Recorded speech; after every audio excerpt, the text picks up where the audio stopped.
Wyoming Territory, 1868. The wind carried whispers of promise and peril across the vast plains, where only the strong survived and the weak were swept away like tumbleweeds. In this unforgiving landscape, 21-year-old Faith Mitchell had learned one bitter lesson: no one truly wanted damaged goods. Faith stood on the porch of her brother's homestead, her honey-blonde hair whipping across her face as she surveyed the endless horizon. 3 years since the war had ended, 2 years since she had arrived in Wyoming, and still she felt like an unwelcome intruder in this wild country. Her blue calico dress, patched in several places but meticulously clean, fluttered around her slender frame as she clutched her shawl tighter. "You cannot hide out here forever," her sister-in-law Margaret had told her that morning. "A young woman needs to find a husband, especially in these parts." Faith had merely nodded, keeping her thoughts locked behind tight lips. What man would want a woman who bore the marks of shame? The scar that ran from her right temple to her jawline, a parting gift from a Confederate soldier who had found her alone in their family's burned-out Georgia home, had sealed her fate. She had seen the way men's eyes slid away from her face, how conversations faltered when she entered a room. No, Faith had accepted her lot. She would remain her brother's burden, helping with the children and the endless work of the homestead, grateful for shelter but certain of her solitary future. The frontier was no place for damaged women. Here, men wanted sturdy wives who could bear children and face hardship without complaint, not scarred reminders of war's brutality. "Miss Mitchell," a voice cut through her thoughts. "Your brother asked me to deliver these supplies." Faith turned to see a young cowboy dismounting from a chestnut mare. She recognized him as one of the hands from the neighboring cattle operation, Riley Lawson, a 24-year-old Texan who had driven cattle north after the war and decided to stay. "Mr. Lawson," she acknowledged, her hand instinctively rising to the right side of her face, her fingers brushing against the ridged flesh. "My brother is not here." Riley nodded, his blue eyes looking directly at her without the familiar flinch or sidelong glance she had grown accustomed to. He stood tall, his lean frame honed by years in the saddle. His face, tanned by the sun but still youthful, carried a light stubble that did nothing to hide his strong jawline. "That is all right, Miss Mitchell. I can unload these for you." He lifted a sack of flour from his horse. "Your brother mentioned you were baking for the town social tomorrow." Faith stiffened. "I am merely preparing food. I do not attend such gatherings." Riley paused, his expression curious but not pitying, an unfamiliar combination that unsettled her. "That is a shame. Your apple pies are spoken of all the way to Cheyenne." Before she could respond, the sound of approaching hooves drew their attention. 3 riders appeared on the horizon, moving fast toward the homestead. "Get inside," Riley said, his voice suddenly hard as iron. "Those are Hargrove's men." Faith's heart hammered in her chest. Samuel Hargrove had been pressuring homesteaders to sell their land, using increasingly threatening tactics. Just last month, the Peterson farm had mysteriously burned to the ground. "My brother's rifle is inside," Faith said, already moving toward the door. Riley caught her arm, his touch gentle but firm. "No, if they see you armed, they will have the excuse they need." "Let me handle this." The riders pulled up in a cloud of dust, their horses snorting and pawing the ground. The leader, a man with a face like cracked leather, spat tobacco juice onto the dirt. "Well now, if it ain't the Lone Star boy," he drawled. "Figured you'd be back with your own kind by now." Riley's posture remained relaxed, but Faith noticed how he had positioned himself between her and the riders. "What brings you boys out this way, Dawson?" The man named Dawson's eyes slid to Faith, lingering on her scar before his mouth twisted into something between a sneer and a smile. "Just spreading the good news. Hargrove's offering fair prices for land in this valley, even for struggling homesteads." Faith felt her cheeks burn but kept her chin high. "My brother's land is not for sale." "Your brother's swimming in debt, miss," another rider called out. "Best cut losses before winter comes. Harsh country for a woman alone when the snows hit." Riley took a step forward. "I believe the lady gave you an answer. Mitchell is not selling." Dawson's hand drifted toward his pistol. You speaking for Mitchell now, or just for his damaged sister? Faith saw something dangerous flash in Riley's eyes, but his voice remained steady. I am speaking as a man who believes in respecting a lady's words. Now, you have delivered your message. Time for you to move on. For a tense moment, Faith thought violence would erupt on her doorstep. Then Dawson laughed, a sound like breaking glass. We will be back when Mitchell returns. Hargrove does not take no for an answer. As the riders disappeared into the distance, Faith released a breath she had not realized she was holding. Thank you, she said quietly. Riley turned to her, his expression softening. Are you all right? I am accustomed to men like that, she answered, her hand once again rising to her scar. To her surprise, Riley reached out, gently capturing her fingers before they could touch her face. The unexpected contact sent a jolt through her body. Their opinion matters about as much as a rattlesnake's, he said, his voice low. And they have about the same character. Faith pulled her hand away, confused by his touch and the warmth it had ignited. You should not waste kindness on me, Mr. Lawson. I know what I am. And what is that, Miss Mitchell? His question hung in the air between them. Someone who does not belong at socials or anywhere decent folk gather. The words came out bitter despite her attempt at matter-of-fact delivery. Riley studied her for a long moment. The social is tomorrow at sundown. I would be honored if you would save a dance for me. Before she could form a proper rejection, he tipped his hat, mounted his horse, and rode away, leaving Faith standing on the porch with her certainties suddenly less certain than they had been moments before. The next day, Faith stood in front of the small mirror in her room, studying her reflection with critical eyes. The dress Margaret had insisted she borrow was a soft blue that complemented her eyes, but no pretty fabric could disguise the jagged line that marred her face. You look lovely, Margaret said from the doorway, her infant daughter in her arms. Faith turned away from the mirror. I should not go. Someone needs to watch the children. Margaret shook her head. Mrs. Peterson has already agreed to watch them. Your brother and I think it is high time you stopped hiding. I am not hiding, Faith protested weakly. Then prove it, Margaret challenged, one evening. If it is truly unbearable, you never have to attend another gathering. 2 hours later, Faith found herself at the edge of the town hall, watching as couples twirled to the lively fiddle music. She kept to the shadows, nodding politely when acknowledged but making no effort to join the festivities. Her brother had abandoned her almost immediately, pulled into a discussion about cattle prices with other ranchers. I believe you promised me a dance, Miss Mitchell. Faith started at the familiar voice. Riley Lawson stood before her, looking different from the working cowboy she had seen yesterday. His dark hair was neatly combed, his face clean-shaven, and he wore a pressed shirt with a string tie. I made no such promise, Mr. Lawson, she replied, though her heart had begun an unfamiliar staccato rhythm. Then I am asking now. He extended his hand, palm up, one dance. Faith glanced around the room, acutely aware of the curious eyes turning their way. People will talk. People always talk. It is what they do best out here, besides complaining about the weather. His smile was genuine, crinkling the corners of his eyes.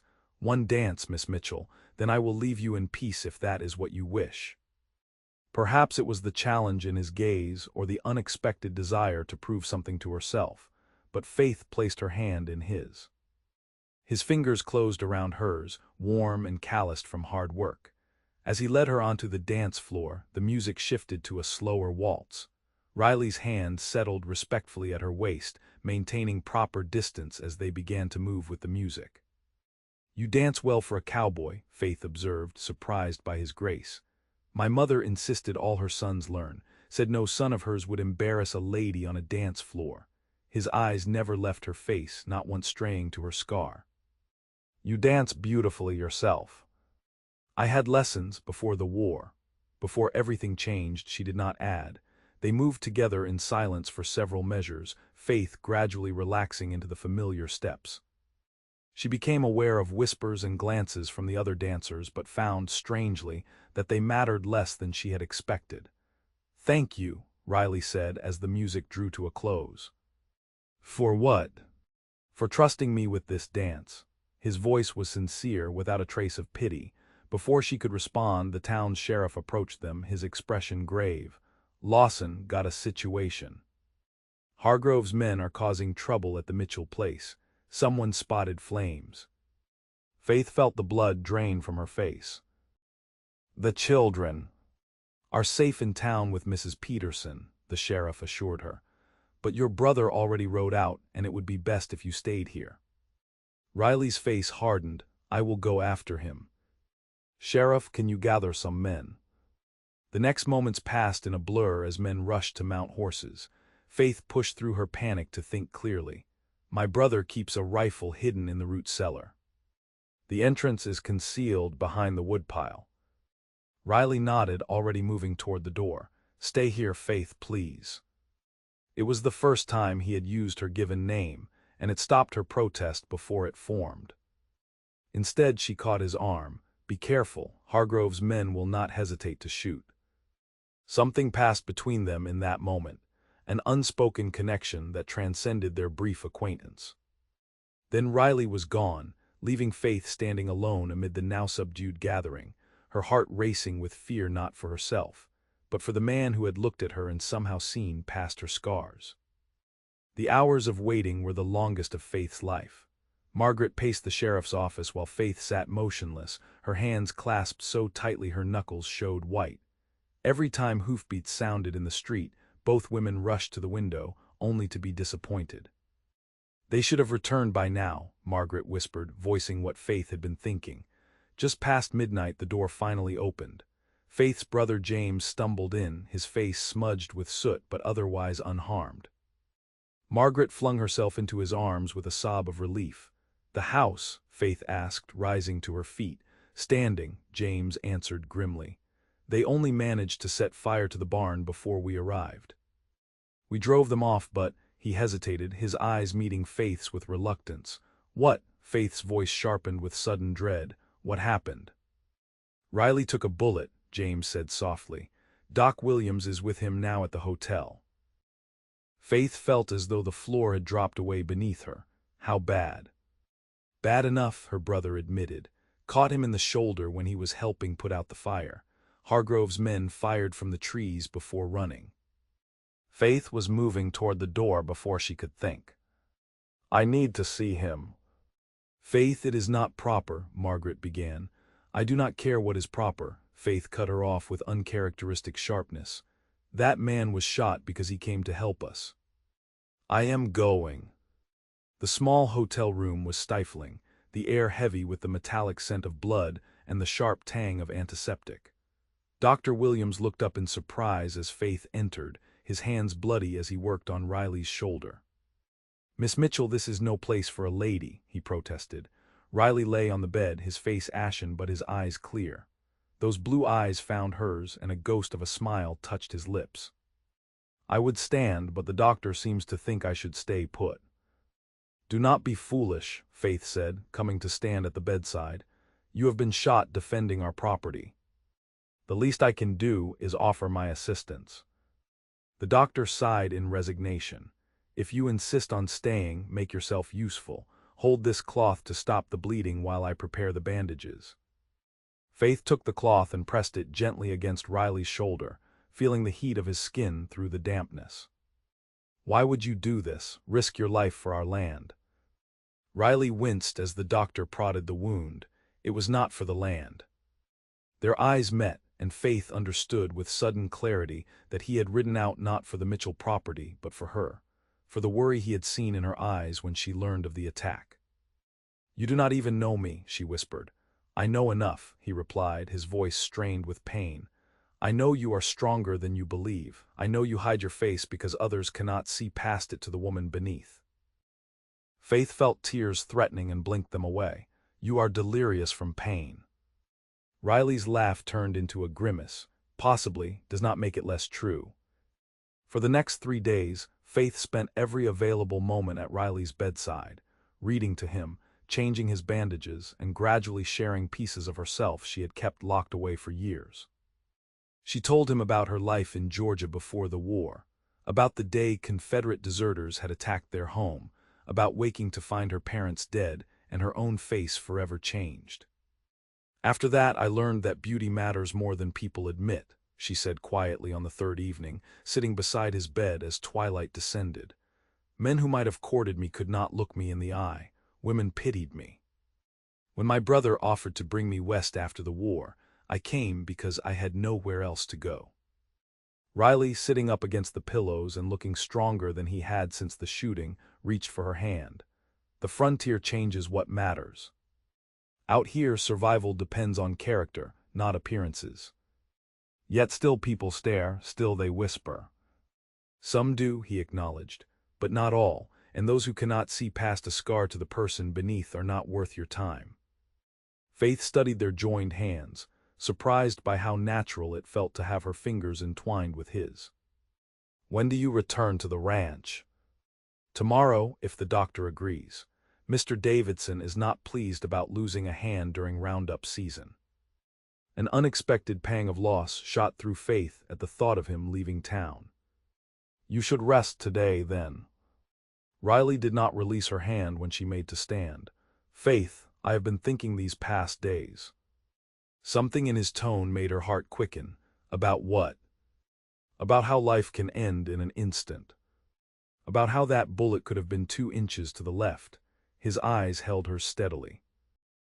"I have been thinking that when a man finds something worth holding onto, he should not let it slip away." Faith felt her breath catch. "Riley." "I am not asking for promises," he said quickly. "Only permission to call on you properly when I am recovered, to see if what I believe is between us might grow into something real." Before she could answer, the door opened, and Dr. Williams entered with Faith's brother. The moment shattered, Faith withdrew her hand and stepped away from the bed. "Good news, Lawson," the doctor announced. "You are healing well enough to return to work tomorrow, provided you avoid heavy lifting for another 2 weeks." As the men discussed Riley's recovery, Faith slipped from the room, her mind whirling with confusion. In the space of a week, the certainty she had built her life around had crumbled. A man, a handsome, kind man, had seen past her scar and asked to court her. It seemed impossible, yet the warmth in Riley's eyes could not be mistaken. What troubled her most was not the possibility that he was insincere, but that he was entirely earnest. Faith had constructed her life around the belief that no man would ever truly want her. If that belief was wrong, what else might she have been wrong about? The following week brought an unexpected visitor to the Mitchell homestead. Faith was hanging laundry when the sound of an approaching buggy drew her attention. A well-dressed woman in her 50s stepped down, surveying the property with sharp eyes. "Are you Faith Mitchell?" the woman inquired with a crisp Eastern accent. Faith nodded, wiping her hands on her apron. "I am." "And you are?" "Eleanor Davidson. My husband owns the Circle D Ranch." The woman's gaze traveled over Faith's face, lingering briefly on her scar before returning to her eyes without a change in expression. "May we speak privately?" With trepidation, Faith led Mrs. Davidson inside, offering coffee which the older woman declined. "I will be direct, Miss Mitchell. I understand that my husband's foreman, Riley Lawson, has been paying you particular attention since the incident at the social." Faith's spine stiffened. "Mr. Lawson was injured defending our property. I merely assisted in his recovery." "Yet he has visited your home twice since returning to work," Mrs. Davidson observed. Her tone was not accusatory but matter-of-fact. "My husband thinks highly of Riley. He is being groomed to take over management of our northern pastures, a position of considerable responsibility." "I fail to see what this has to do with me," Faith said, though a cold feeling was spreading through her chest. "Mrs. Davidson's expression softened slightly. "A man in such a position requires a certain kind of wife, someone who can manage a household, entertain business associates, and present herself well in society." The implication hung in the air between them. Faith felt her old certainties resurface with crushing force. Of course, Riley might be infatuated now, but a man with his prospects needed a woman without her particular disadvantages. I understand perfectly, Mrs. Davidson, Faith said, her voice steady despite the pain lancing through her. You need not worry. I harbor no illusions about my suitability as a rancher's wife. The older woman studied her for a long moment. You misunderstand me, Miss Mitchell. I came to invite you to dinner at our home this Saturday. My husband wishes to meet the young woman who has captured Riley's attention so thoroughly. Faith blinked in confusion. You are not here to warn me away. Mrs. Davidson laughed softly. My dear, I learned long ago that attempting to direct a man's heart is like trying to reroute a river with a teaspoon. Besides, Riley speaks very highly of your character and intelligence. I simply wish to see for myself. And what do you see? Faith could not help asking. A young woman who has allowed others to define her worth, Mrs. Davidson rose to leave. Saturday at 6 o'clock, wear your best dress. The first impression you make on Mr. Davidson will matter considerably for Riley's future. After the woman left, Faith sank into a chair, her emotions in turmoil. She had spent so long believing herself unwanted that she did not know how to process being seen, truly seen, by not just Riley but others as well. When Riley came to call that evening, Faith met him on the porch swing, the sunset painting the horizon in shades of gold and crimson. Mrs. Davidson visited today, she said without preamble. She invited me to dinner on Saturday. Riley's eyebrows rose in surprise. Did she now, and what did you tell her? I said I would come, Faith admitted, though I am not certain it is wise. Because of your face, Riley's directness still startled her. Partly, Faith acknowledged, but also because I do not know if I can be what you need, Riley. A foreman's wife has certain responsibilities, certain expectations to meet. Riley shifted on the swing to face her fully. Faith, look at me. When she did, he continued, I do not need you to be anything other than who you are. If Davidson or his wife or anyone else cannot accept that, then I will find work elsewhere. The simplicity of his declaration stole her breath. You would give up your position for me. In a heartbeat, he answered without hesitation. Though I do not think it will come to that. The Davidsons are good people who value character above appearances. Faith looked down at her hands. I am afraid, she admitted in a whisper. Of what? Of believing this is possible. Of trusting that you see me, truly see me, and still want me. Every time I begin to hope, I remember all the turned faces, all the whispers, all the pity. Riley reached out slowly, telegraphing his intentions, and gently traced the line of her scar with his fingertip.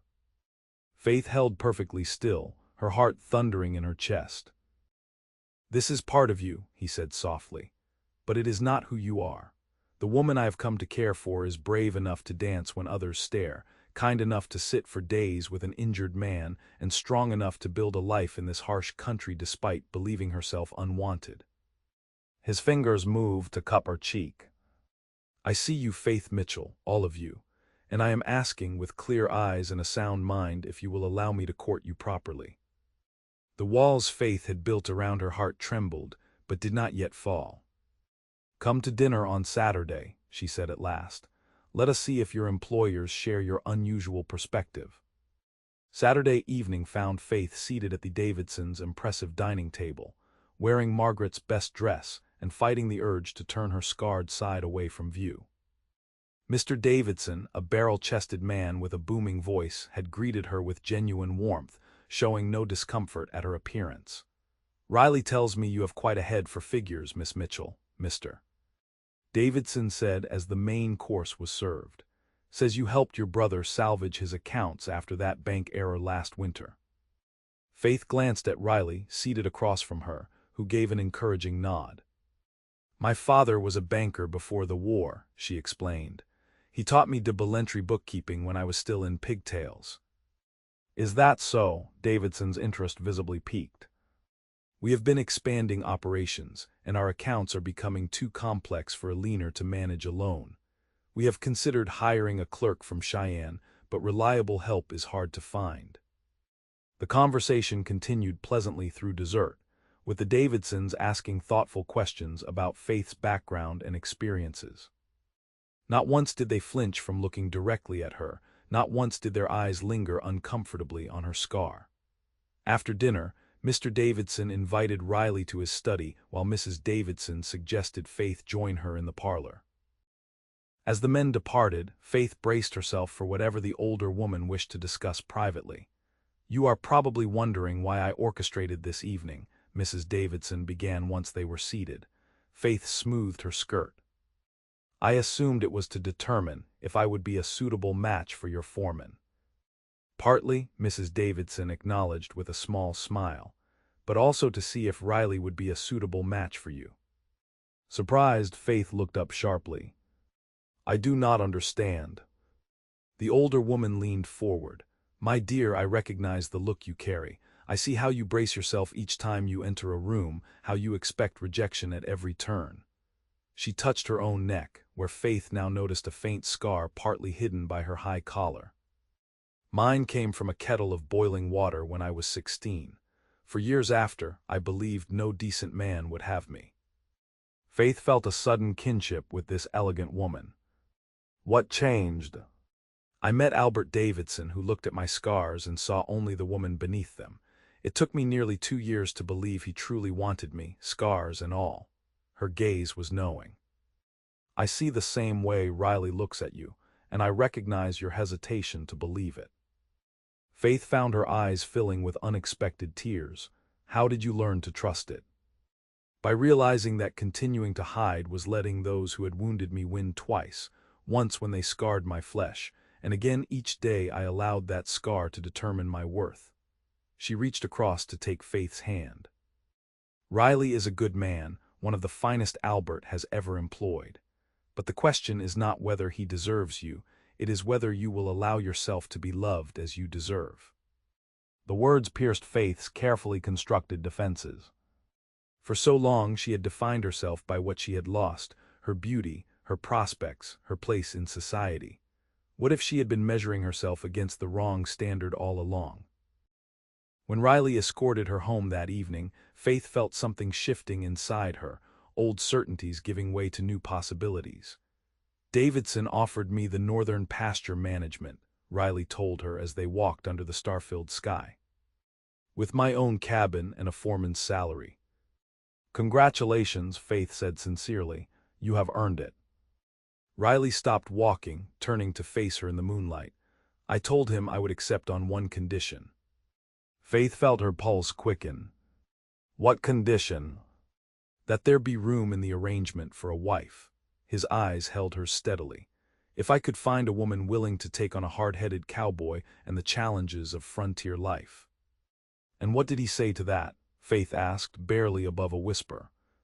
"He said that any woman with sense enough to have you would be lucky indeed." Riley took her hands in his. "Faith, I am not asking for an answer tonight, but I want you to know that when I look to my future, I see you in it. Not as an obligation or a charity, but as my partner and my heart's desire." Faith stood silent, overwhelmed by the sincerity in his voice. For so long she had been certain of her isolation, had accepted it as the price of survival. Now with this man looking at her as though she were the most precious thing in Wyoming Territory, those certainties crumbled like dry earth in her hands. "I need time," she finally said, her voice uneven. "Not because I doubt your sincerity, but because I have lived so long believing one truth that I must learn to accept another." Riley nodded, lifting her hand to his lips in a gesture that sent warmth spreading through her. "Take all the time you need. I am not going anywhere." 2 weeks passed, during which Faith found herself examining every belief she had held about herself since the war. Each time Riley visited, always proper, always respectful, she found another piece of her defensive wall crumbling away. Each time he looked directly at her scar without flinching, each time he spoke of future plans that included her, the possibility that she had been wrong about herself grew stronger. Then came the letter that changed everything. Faith was alone at the homestead when the mail rider delivered it, an envelope bearing a Savannah postmark and addressed in a hand she had not seen in years. Inside was a letter from her cousin Emma, containing news that sent Faith reeling. The man who had scarred her, the deserter who had murdered her parents, had been captured. He had confessed to his crimes and would hang within the month. Emma wrote that Faith was entitled to her parents' estate, which had been held in trust since the war. She was now a woman of means, free to return to Georgia and take her place in society once more. Faith sat for hours on the porch, the letter clutched in her trembling hands. The news should have brought relief, perhaps even joy. Instead, it forced her to confront a painful truth. She had been using her scar and her circumstances as a shield against the risk of rejection. If she returned to Georgia, wealthy and respectable despite her appearance, what excuse would she have for continuing to hide? When Riley arrived that evening, he found her still on the porch, her eyes red from crying. "What is it?" he asked, alarmed at her distress. "Has something happened?" Wordlessly, Faith handed him the letter. He read it quickly, his expression shifting from concern to surprise. "This is good news, is it not?" he asked carefully. "The man who hurt you will face justice." "And I am wealthy," Faith added, watching his reaction closely. "Wealthy enough to return to Georgia and live comfortably for the rest of my life." Something flickered in Riley's eyes, not the calculation or disappointment she half expected, but a flash of genuine fear. "I see," he said, his voice carefully neutral. "Have you decided to go?"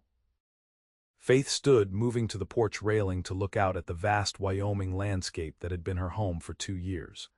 "When I came west, I believed I was escaping, running from pity and whispers. I thought the frontier would be a place where I could hide." She turned to face him. "But I was wrong. The frontier does not allow for hiding. It strips away pretense and leaves only what is true." Riley remained silent, but she could see the tension in his shoulders, the careful control in his expression. "What is true," Faith continued, her voice gathering strength, "is that I have spent years believing myself unwanted because of this." She touched her scar. "I convinced myself that no man could see past it, that no one could truly want me. I was so certain of this that when you looked at me, really looked at me, I could not believe it." She took a step toward him. "But you kept looking, you kept seeing me, not my scar. And now I have a choice to make." "Faith," Riley began, but she shook her head. "Let me finish. I can return to Georgia, where I have money and property and the memory of who I was before the war. Or I can stay here, in this harsh, beautiful country, and discover who I might become with a man who sees me clearly." Riley closed the distance between them, his eyes never leaving hers. "And what have you decided?" Faith reached up, deliberately tracing the line of her own scar. "I have decided that I am more than what was done to me. I have decided that the opinions of those who cannot see past appearances are not worth considering." She took a deep breath. "And I have decided that if you still want me, Riley Lawson, I would very much like to be your wife." The joy that transformed Riley's face was like the sun breaking through storm clouds. "Are you certain?" he asked, his voice rough with emotion. "I have nothing to offer but hard work in a foreman's cabin." "You offered me the one thing I thought I would never have again," Faith said softly. "You offered me the chance to be seen, to be wanted for myself. That is worth more than all the money in Georgia." Riley took her face between his hands, his thumbs gently caressing both her smooth cheek and her scarred one with equal tenderness. "I love you, Faith Mitchell, every part of you." When his lips met hers, Faith felt the last of her protective walls dissolve. For the first time since the war had marked her, she felt not damaged, not less, but wholly and completely herself, and wholly and completely loved. They were married 3 weeks later in the town church, with the Davidsons standing as witnesses. Faith wore a simple cream dress with blue ribbons, her hair arranged to frame her face rather than hide it. When the minister pronounced them husband and wife, Riley kissed her in front of the entire town, his hand gently cradling the scarred side of her face for all to see. That evening, as they sat on the porch of their new cabin overlooking the northern pastures, Riley handed her a small package wrapped in brown paper.